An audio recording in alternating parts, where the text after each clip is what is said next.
नमस्कार दोस्तों, स्वागत है आप सभी का स्टडी आईक्यू में। मैं हूं आपका दोस्त राहुल सायगांवकर। आज हम लोग चर्चा करने वाले हैं रशिया और यूक्रेन के युद्ध के बारे में। देखिए, जब से रशिया और यूक्रेन का युद्ध शुरू हुआ है फरवरी 24 2022 को रशिया ने एक मिलिट्री एक्शन शुरू किया था यूक्रेन में। धीरे धीरे से वो फुल स्केल इन्वेजन हो गया। पिछले 2 हफ्तों से हम लोग कंटिन्यूसली इसको कवर करते हुए आ रहे हैं। हम लोगों ने बात की थी कि इस युद्ध से इंडिया के ऊपर क्या इम्पैक्ट होगा। इम्पैक्ट्स के बारे में हम लोगों ने बात की थी कि इंडिया के बहुत सारे स्टूडेंट्स वहाँ पे थे, 20,000 से भी ज़्यादा इंडियन स्टूडेंट्स वहाँ पे थे। ऑपरेशन गंगा के तहत धीरे धीरे बहुत सारे स्टूडेंट्स इंडिया में वापस आ चुके हैं। इसके अलावा हम लोगों ने बात की थी with respect to economic impacts, crude oil की इम्पैक्ट के बारे में बात किया था। अभी भी क्रूड ऑयल के प्राइसेस कंटिन्यूसली बढ़ ही रहे हैं। ऑल्दो इंडियन कंज्यूमर्स के ऊपर अभी तक वो अप्लाई नहीं किया गया है, यानी कि अभी तक पेट्रोल और डीजल के दाम जो है वो अभी भी स्टैग्नेंट है, लेकिन आने वाले कुछ दिनों में बढ़ सकते हैं क्योंकि सरकार is still thinking how to approach this. ठीक है। इसके अलावा हम लोगों ने जियो पॉलिटिकल इम्प्लीकेशंस की बात की थी, सिक्योरिटी पर्सपेक्टिव्स की बात की थी। तो हम लोगों ने बहुत सारे नेगेटिव इम्पैक्ट्स के बारे में बात की थी। हम लोगों ने एक डिस्कशन किया था ओवर कुकिंग ऑयल ऑल्सो, कि इंडिया में सनफ्लावर ऑयल की शॉर्टेज हो सकती है। सनफ्लावर ऑयल की शॉर्टेज की वजह से दूसरे ऑयल का डिमांड बढ़ेगा, जिसकी वजह से कुकिंग ऑयल के प्राइसेस और भी राइज होंगे। यानी कि बहुत सारे नेगेटिव इम्पैक्ट्स के ऊपर फोकस किया था। आज हम लोग इस युद्ध का एक पॉजिटिव इम्पैक्ट भी देखेंगे। Positive impact over Indian farmers, यानी कि भारत के किसानों के ऊपर क्या इससे कोई फायदा मिलेगा, क्या क्या किसानों को कोई फायदा मिल सकता है क्या। मैंने आपको जब कुकिंग ऑयल की डिस्कशन हो रही थी तो आने वाले समय में मैंने कहा था कि कुकिंग ऑयल के पर्सपेक्टिव से ऑयल सीड्स ज़्यादा बढ़ सकते हैं, यानी कि ऑयल सीड्स की कल्टीवेशन इंडिया में ज़्यादा बढ़ सकती है। एक और पॉजिटिव इम्पैक्ट हो सकता है इंडियन फार्मर्स के ऊपर विद रिस्पेक्ट टू वीट, यानी कि गेहूं की एक्सपोर्ट इंडिया से बढ़ सकती है। ये खबरें आ रही है, ऑलरेडी आप यहाँ पे न्यूज़ देख सकते हो। India signs deals to export 500,000 यानी कि 5 लाख टन गेहूं इंडिया अभी एक्सपोर्ट करने वाला है, क्योंकि गेहूं के दर जो है ग्लोबल प्राइसेस कंटिन्यूसली राइजिंग है। क्यों? Again because of Ukraine and Russia crisis. तो यहाँ पे समझेंगे हम लोग कैसे इंडिया इस युद्ध से कुछ इकोनॉमिक फायदा पा सकता है। ऑल्दो युद्ध हो रहा है, बहुत सारा नुकसान हो रहा है, ये बहुत दुखद बात है, लेकिन जब भी युद्ध होता है तो एक अपॉर्चुनिटी भी बनती है, इकोनॉमिक अपॉर्चुनिटी। देखिए, अगर हम लोग यूनाइटेड स्टेट्स की बात करें, यूनाइटेड स्टेट्स इस युद्ध के ऊपर ही तो थ्राइव होता है। वर्ल्ड वॉर 1 की बात कीजिएगा, यूरोप लड़ रहा था, यूनाइटेड स्टेट्स ने आर्म्स एंड एम्यूनिशन सप्लाई किए। विश्व युद्ध 2 में भी यही हुआ कि युद्ध चल रहा है, यूएस बहुत दिनों तक यानी कि 1942 तक वो इन्वॉल्व नहीं हुआ, क्योंकि वो आर्म्स एंड एम्यूनिशन सप्लाई कर ही रहा था, यानी कि उनकी डोमेस्टिक इंडस्ट्री बढ़ी रही थी। तो युद्ध का एक दुष्परिणाम जरूर होता है। Yes, loss of life, economic crisis, बहुत सारी प्रॉब्लम से युद्ध सबसे पहले नहीं होना चाहिए, लेकिन युद्ध की वजह से अगर एक अपॉर्चुनिटी बन रही है, अभी इंडिया को, इंडियन फार्मर्स को एक अपॉर्चुनिटी बन रही है, then it does make sense that if we have buffer then we export it. इससे दूसरे देशों को भी मदद मिलेगी, यूक्रेन को भी मदद मिलेगी। दूसरे देश जहाँ पे फूड इनसिक्योरिटी के खतरे बढ़ रहे हैं तो उन्हें भी मदद मिलेगी, साथ ही साथ हमारा इकोनॉमिक बेनिफिट भी होगा। तो आज हम लोग यहाँ पे बात करेंगे कैसे इंडियन फार्मर्स फायदा उठा रहे हैं of the export of wheat. चलिए चर्चा शुरू करते हैं। To get to know that information, stay with me on Study IQ.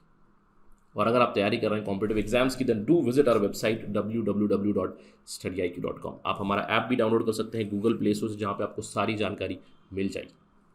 और ध्यान रखिए, अगर आप कोई भी कोर्स खरीदे स्टडी आईक्यू पे, at the checkout use the code राहुल33, तो you will get a big discount of 33% on any course across Study IQ platform, right? So do not forget to use the code. चलिए चर्चा शुरू करते हैं। जैसे कि मैंने आपको बताया, यूक्रेन और रशिया के युद्ध की वजह से गेहूं के प्राइसेस रिकॉर्ड स्तर पे पहुंच चुके हैं। क्यों? क्योंकि यूक्रेन बहुत हद तक सप्लाई किया करता था। Ukraine was a wheat area, wheat growing area. तो यूक्रेन में वीट, बार्ली, कॉर्न और सनफ्लावर बहुत ज़्यादा स्तर पे उगता है। तो इन चारों चीज़ों की एक शॉर्टेज चल रही है। आप यहाँ पे देख सकते हो, in the ongoing Russia Ukraine conflict the supply chain from the Black Sea region has been disrupted. और इस रीजन को, the Black Sea region is called the bread basket of the world. क्यों? क्योंकि 1/3 of the global food production happens from here. ये जो reason है, black सी वाला reason, Russia, Ukraine, जो भी यहाँ पे देश है, 30% ग्लोबल वीट का ट्रेड करते हैं, 32% बार्ली का ट्रेड करते हैं, 17% कॉर्न का ट्रेड करते हैं और 50% सनफ्लावर ऑयल यहीं से निकलता है। तो इन सभी चीज़ों के दाम बढ़ने वाले हैं।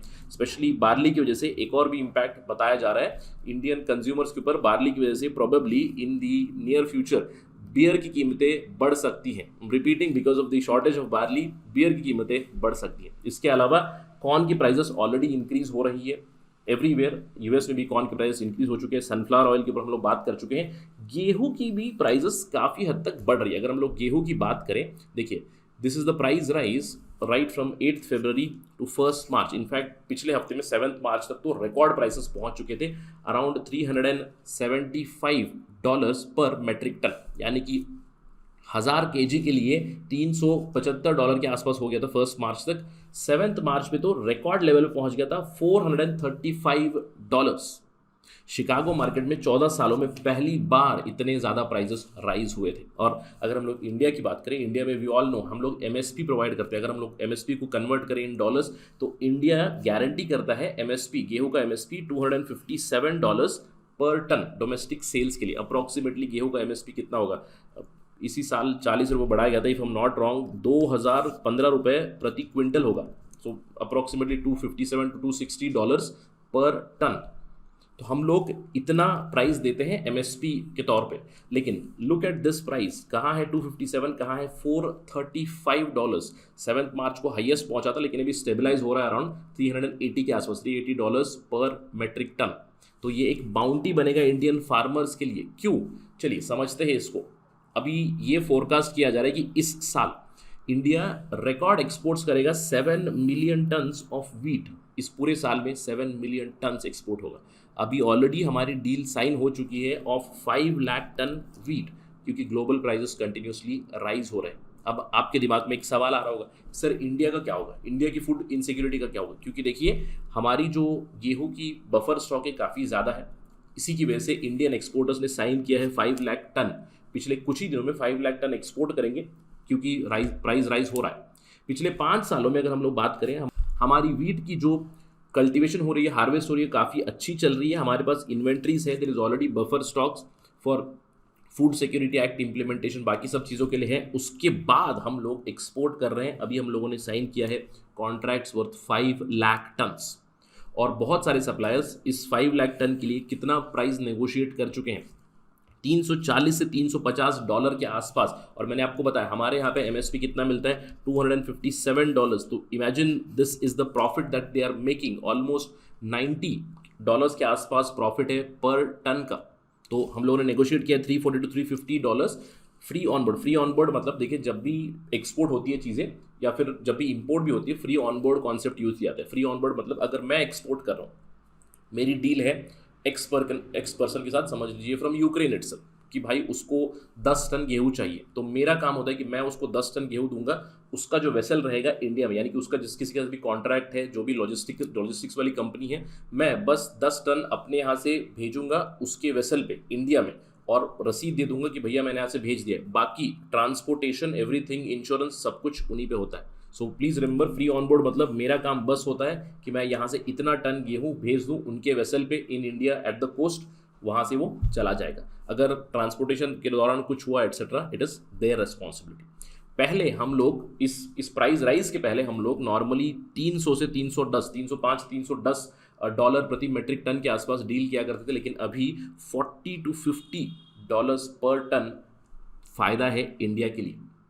इनफैक्ट खबरें ये आ रही है from the government sources, Indian government officials are also supportive of this, क्योंकि हमारे पिछले 5 सालों में बफर स्टॉक्स काफ़ी बढ़ चुके हैं। तो Indian government is also supporting and facilitating the shipments from private place. तो this is going to be a bounty for Indian farmers, क्योंकि इंडियन फार्मर्स इस गेहूं के एक्सपोर्ट से काफ़ी ज़्यादा फायदा पा सकते हैं, राइट? क्योंकि अल्टीमेटली जो भी एक्सपोर्ट कर रहे हैं, they are going to give higher prices to the farmers also.